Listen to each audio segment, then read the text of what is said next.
இங்க தமிழ்நாட்டில் இவ்வளோ காலமா எதுக்கியா நீங்க பேக்வர்ட் கிளாஸ் கமிஷன் எதுக்கு? அங்க என்ன அங்க பேக்வர்ட் கிளாஸ் கமிஷன் சேர்மன் காலையில் வருவார் நினைக்கிறேன், எனக்கு தெரியாது, எனக்கு அப்படிதான் தோணுது. எனக்கு இவ்வளோ காலமா கிட்டத்தட்ட 2.5 ஆண்டு 30 மாதங்கள் ஒண்ணுமே நடக்காம என்ன என்ன உங்க வேலை? நாங்க கொடுக்குற பணத்தில் தான் அவங்களுக்கு சம்பளம் கிடைக்குது. உங்க நம்ம வரி பணத்தில் தான் சேர்மன் காலையில் வருவார் நினைக்கிறேன். வந்தவுடன் பேப்பர் போடு, என்னென்ன பேப்பர் இருக்குது, இந்த தந்தி பேப்பரா தந்திரமணியா பேப்பர் படிச்சுட்டு 11 மணிக்கு காஃபி கொடுப்பா.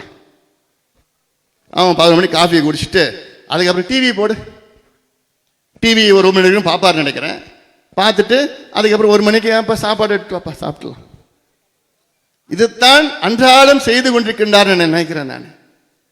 ஏயா எங்கே எதுக்கு என்னையா கேட்டோம் உங்ககிட்ட? நாங்க இந்த பிள்ளைங்களுக்கு படிப்பு வேணும், வேலை வேணும். உங்களுடைய ஆணையத்தின் பேர் என்ன? பிற்படுத்தப்பட்ட ஆணையம், தமிழ்நாட்டினுடைய பிற்படுத்தப்பட்ட ஆணையம், பேக்வர்ட் கிளாஸ் கமிஷன். அப்படின்னா என்ன? தமிழ்நாட்டில் உள்ள பிற்படுத்தப்பட்ட மக்களுக்கு நீங்க ஏதாவது ஒரு பரிந்துரை கொடுத்து இந்த மக்களுடைய வாழ்க்கையை முன்னேற்றுவதற்கு ஏதாவது நீங்கள் செய்ய வேண்டும்.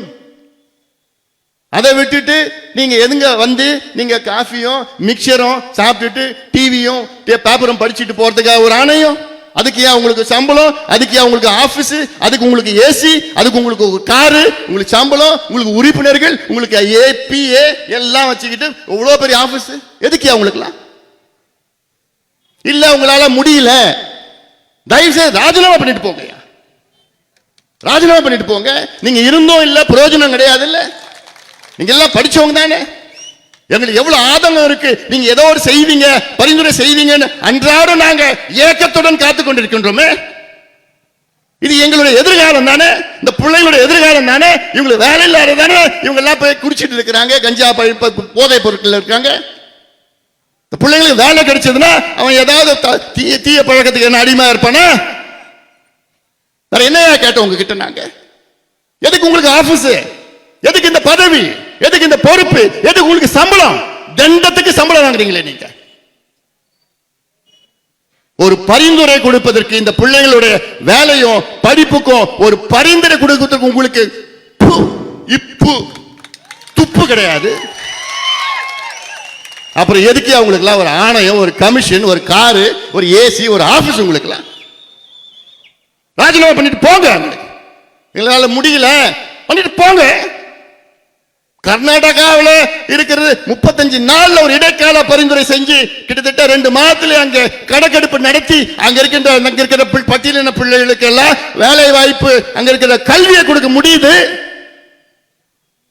உங்களால ஏன் முடியல? ஏன்? நான் போய் பார்த்துட்டு வந்தேன். எத்தனையோ போராட்டம் நடத்தணும், அழுத்தம் கொடுத்தோம். போன மாசம் ஒரு அறிக்கை கூட விட்டேன். அந்த அறிக்கையை பார்த்தாலே வேற யாரா இருந்தாலும் ராஜினாமா பண்ணிட்டு போயிட்டு இருப்பாங்க. ஆனா இங்க எதுக்கு நீங்க உட்கார்ந்துட்டு இருக்கீங்க? மனசாட்சி இல்லையா உங்களுக்குலாம்? ஆணையத்துடைய தலைவர் மட்டும் இல்ல, உறுப்பினர்கள் எவ்வளவு பேர் ஐஏஎஸ், முன்னாள் ஐஏஎஸ், முன்னாள் ஐபிஎஸ், முன்னாள் அதிகாரி படிச்சவங்க தானே நீங்க. கர்நாடகாவில் சாதிவாரி கணக்கெடுப்பு நடத்த முடியும் என்று அந்த ஆணையம் பரிந்துரை செய்கிறது. உங்க ஆணையம் பரிந்துரை செய்ய முடியாதா? சட்டம் உங்களுக்கு தெரியாதா? இன்னும் எவ்வளவு இருக்கு வெளியில சொல்லணும்னா அசிங்கமாயிடும். என்னையா கேட்டோம் நாங்க?